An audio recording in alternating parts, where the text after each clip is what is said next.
அனைவருக்கும் சீரிய கலையின் சிலம்பத்தின் வழியாக உங்களை யாவரையும் வாழ்த்தி வரவேற்கிறேன்.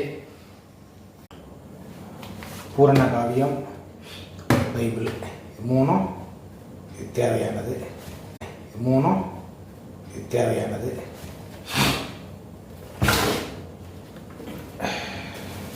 இப்படி நீங்கள் படித்து நீங்கள் இவ்வளோ இவ்வளோ ஆழம் படிச்சு முடுக்கு 10 திருநெல்வேலி பாஸ்கரன்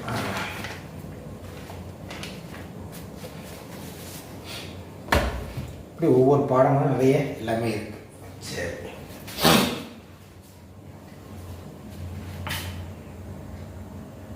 இதே மாதிரி நீங்களும் பாடங்களை உருவாக்கி அதை அழியாமல் இருக்கிறதுக்கு எழுதி வைங்க. இதான் என்னுடைய வேண்டுகோள். நன்றி, வணக்கம்.